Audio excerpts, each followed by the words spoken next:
global reach from the group Crédit Agricole, very local grounded roots in French territory. It means that we are with our clients in the good time and not so good times, which is not the case of everybody. Yes, the NFDIs are coming. I don't see them as a threat. Of course, we have to be careful about them. They are more partners than competitors. The banker, he needs to be fair in business and with his people, and he needs to listen. You need to show that you care for them. In another life, what would have been your favorite job? I was quite a good soccer player, so they wanted to rejoin a professional club, but my dad asked me to go to school. What is the project you are the most proud of?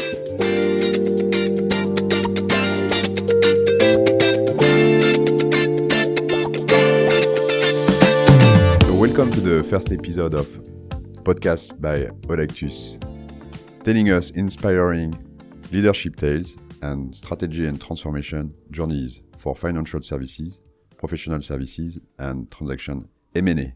Today we are very pleased to host Stephane Publie, the head of the coverage and investment banking at Crédit Agricole CIB America. Hello Stephane, welcome. Today we start this day with this podcast recording. What is your morning routine as a banker? In the train, reading Les Echos, French newspaper, economical newspaper, and the 200 emails coming from Paris. So Stephane, you are heading the coverage and the advisory team, and you are responsible for a pretty extensive geographical scope, as you say, starting from the north of Canada and till the south of Patagonia. What is your next location, your next destination for your business trip? After Mexico last week, I will go to Chile, Argentina, and finish in Brazil. Okay. So you have, Stephane, always held a position related to client relationship and investment banking. And you spent most of your career in the group Crédit Agricole and Crédit Lyonnais. And what I'd like to emphasize today is your very transatlantic role, as you've been expatriated in the US 3 times, if I'm not wrong. Yeah, 3 times. And so with the mission to foster the exchange and the synergies between the American continent and the European and even Asian continent, we'll have the opportunity to further discuss this topic. So before maybe going to those set of questions, I'd like to make a quick introduction of the Crédit Agricole group. So the story started in 1885 in the east of France.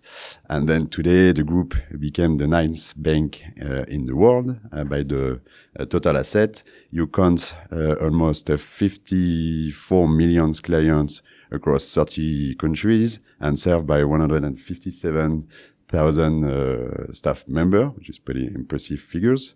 And then the very specific and what makes very unique the Crédit Agricole group is that the CASA, Crédit Agricole SA, the holding of the group, is owned by a federation of 39 regional banks in France. And those 39 regional banks are owned by up to 12 million sociétaires mutualists in French, and what we could call customer shareholders. So it makes the global reach from the group Crédit Agricole and very local grounded roots in French territory. And the other piece of this holding is listed on the French stock exchange market, which is CAC 40, and a piece also for the staff members. The group serves a large spectrum of core markets, from the retails, of course, the leasing, asset management with Amundi, which is the leading player of asset management by the AUM in Europe, and of course CIB, which is your company, Stephane, which is the entity operating here on the US market and in the America. So let's start, Stephane. It makes the US market a smooth transition to the first set of questions. This is the largest financial market in the world, trusted by major US incumbents for sure. What are to your point, Stephane, what are the key challenges for a foreign bank, a foreign corporate and investment bank, looking at expand in this market? And according to your experience, which strategy should be applied between a generalist approach or very focused, targeting niche approach? Thank you. So as you said, we're very, very small in the Americas, in the US. So we need to have specific strategies to develop ourselves. So first, we are client driven. So it means that we are with our clients in the good time and not so good times, which is not the case of everybody. We give them access to an international worldwide network, which once again, it's not the case of everybody. We are one-stop shop banks, so we have the full range of products, all the different products, and specific on some industries, we are leaders on energy, on infra. In addition, the balance sheet of Crédit Agricole is very strong. We have a very strong rating, and the balance sheet is very strong, and we can help our customers. We can give them all access to those products and services. And do you have any example that you would like to mention?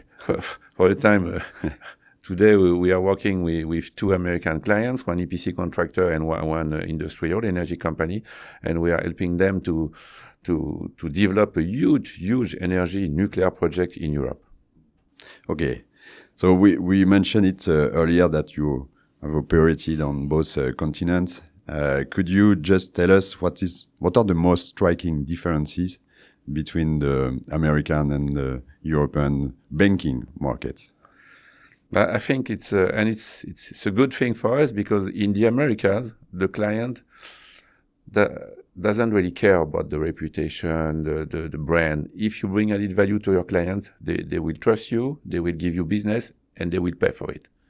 For the European clients, it's a bit different, the French, because they are with us. Yes, they are with us. We are working with them in financing and different things. But regarding the advisory, they prefer to have a brand, a very famous name beside them, and it's more difficult. Yeah. And it's interesting to speak about those differences. And we see also that the American company used to finance themselves through the markets, compared to the European company that's more dependent to the banking financing. But now what we see since the financial crisis in 2008, that's with the liquidity constraint and the regulatory requirement imposed to the bank, the non-financial banking institution and BFIs bringing on the market credit and private debt are playing an increasingly prominent role in this market. And what I'd like to know is, how do you see, if it's keep going this way, how do you see the wholesale valuation evolving within the years? And what are the bank responses to this? First, you're right. In the Americas, it's a very deep and more sophisticated market that across all the asset class than Europe. But the banks have a big role to play there. Yes, the NFDIs are coming, but I don't see them as a threat. For me, it's more, first, they are clients. They are clients of us. So we can do some business with them. And by the way, they are bringing solutions that we are not able to provide, that the banks are not able to provide. So we need to use them, to use them and to work with them for something that we cannot provide. And at the end, we can add to the clients different services that those NFDIs don't provide. Hedging, advisory,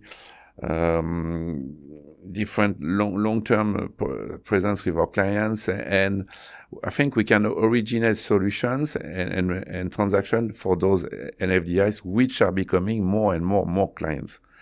So some people have concern about them, but at the end, okay, they are not regulated as the banks are, but they have shareholders, they have LPs, they have accounts, and they need to produce documents very efficient. And of course, we have to be careful about them, but they are more partners for us than competitors.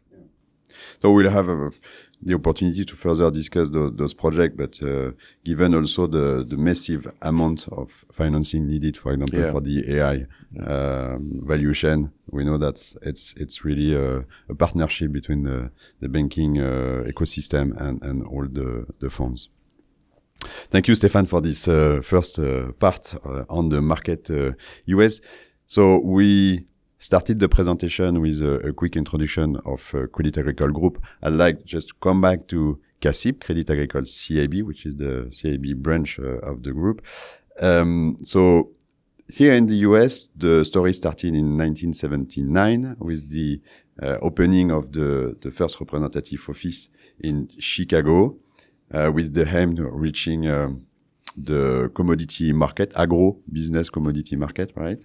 And even if we consider the Crédit Lyonnais, which is the bank which was acquired by the group 20 to 30 years ago. 24, yeah. It's the first entry into the US market that's from back at the end of the 19th century.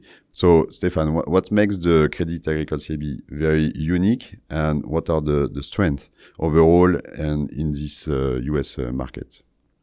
Our first Crédit Agricole, as you said, is present since very long time, and we have a strong franchise of clients in the Americas.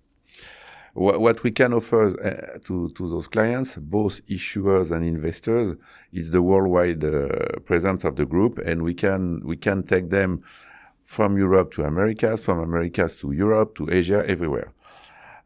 So it's really a strength, and we should capitalize on this one. And in the US, we are present in many places. You mentioned Chicago. It was first agribusiness. We are still there doing agribusiness, but it's a big hub for the automotive industries. And you know, automotives are present everywhere in the world. So we help them in Europe, in Latin America, in Asia. And same thing for automotive Asian customers. They are big in the US, and we're following them from Chicago. We have and two other offices. In addition to New York, we have San Francisco dedicated to tech companies, and Houston dedicated to energy companies. And those worlds are joining together because, as you said, AI is huge. The needs of data centers is enormous. And if you want data centers, you need energy. So we are our clients of Houston doing that. And we have all the investors, the PE funds, the infra funds, the NBDI, and all the Canadian pension fund that we can bring to finance all those kind of assets. So there is big synergies between all our branches, and it's really a strength that allow us to join the investors, the issuers, to finance the real economy. Yes, and you mentioned this massive project that you had as a sole green structuring agent for the Constellation project. Yeah. That's a good example. Yeah. We were the lead bank. We did everything for Constellation, the largest nuclear company in the US, and Crédit Agricole was at the forefront of this transaction, building the framework with them, taking them to the market at the joint book arranger, and provided them with a full range of investors to finance this multi-billions bond. Okay, thank you. So now, as you know, Stephane, at Audactus, we are very passionate about strategy and transformation challenges. So I'd like to ask you a couple of questions on that regards.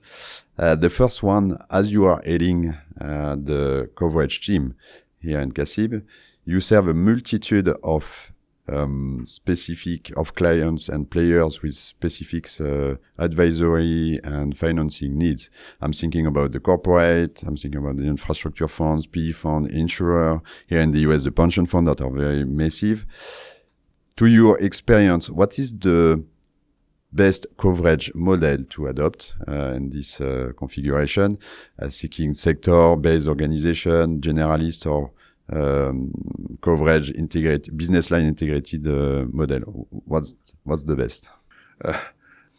It's not an easy question. Best organization. It's always difficult to proclaim, because in fact people are making the difference. But if I would have to say something, I think we need for each type of clients a real banker. Global banker, not a specialized in products. He needs to have a global view on everything. Having said that, as you mentioned, we have different kinds of clients. So this banker needs to be specialized. He needs to understand the sector he is working with. So he has to do a lot of capex to have a strong knowledge of this sector. At the same time, if he's too much specialized, or if he's covering only the same all the players on one sector, if we talk about strategy, it can lead to a conflict of interest, because he will push one of his clients against another one, which is not really what we want to do, because he's going to lose some trust on the other. But at the end, if the banker, if they convert integrity, and with their behavior, they generate trust, and they work for their client, they will do good business with them. Yeah. And then we know that this is the first layer of the rocket, the coverage, but it's also a team who's working with the business line. And we saw in the past that sometimes we experience some concern with silos between those or across those business lines. How do we stand today with the coverage? How do you deal with this situation? But it's not an easy one. But first, we always have to think about the client relationship. What does the client need? What are his issues? And from there, you have to involve all the business line, brainstorm with them. But if you have respect to the business line, you are fair, very fair with them, and always acting in the benefit of the client interest, it works. And the business line, they follow the good bankers. They love to go with the good bankers who provide them with good opportunities. Yeah. And then, so we mentioned those two first layer, the coverage, the origination, and then the structuring. And then I'd like also to have a quick discussion on this second big pillar, which is the risk analysis framework. This is really the heart of the bank as well. So given an increasingly uncertain environment, we see the tariff evolution, instability. We see also an increasingly innovative pace, breaking or disrupting well-established business models. I think about the retail with the marketplace, for example. It's not a new topic, but we see the consequences. How do you deal and how do you adapt your risk appraisal framework to prevent the bank from risk of default?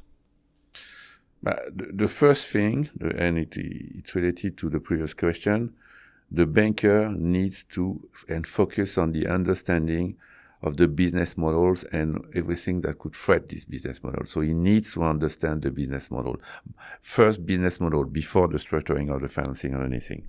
Then he needs to keep focused, curious, and talk to his client, embrace any impact that could impact his business model, and try to understand why, to prevent, to be proactive on that. And he needs to do that by being all the time with his clients. He needs to talk to him, he needs to visit him, because it's not when it's on the newspaper or something, it's too late. So you need to anticipate of that, and the best way to anticipate is to live with your client. Thank you, Stephane. And then the last question of this section is related to AI. Of course, this is a hype topic. And I assume that in the group that you are working on implementing AI-powered use cases to foster the productivity. And how do you consider the impact or the benefit for the coverage and your clients? I think it's very good news for the coverage and for our clients, because it should help us to speed up the decision-making process. It should avoid writing 100 pages of many things that take a long time and they are not very exciting. So it will automate some administrative tasks. And by doing that, the banker, they will have to do their real job, being with their clients, thinking, brainstorming with them, and being able to help them and to provide good business for the bank. Okay, thank you, Stephane. That was the transformation section, and before going to the conclusion, I'd like to discuss and to hear you about the banker and the manager that you are. What is the Stephane Publie secret sauce as an investment banker? That's the first answer. And then the second one, what would be your team answer on that question? Team answer. I think think the banker needs to be humble. He doesn't know a lot. So the clients knows a lot, and his people know a lot. So he needs to be humble.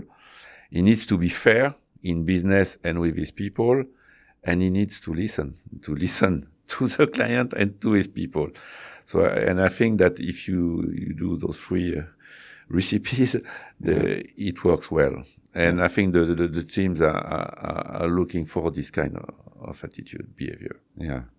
And you have an experience of 20 years, and what has changed the most in the banker world over that period?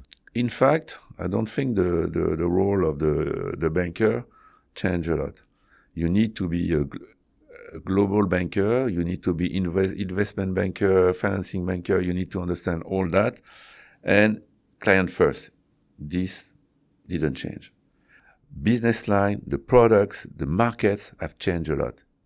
It's faster, it's deeper, it's more sophisticated, but I consider it's a good opportunity because the banker can use all those tools to be more efficient with his clients. So the role of the banker has not really changed, but the tools have changed a lot. Okay, indeed.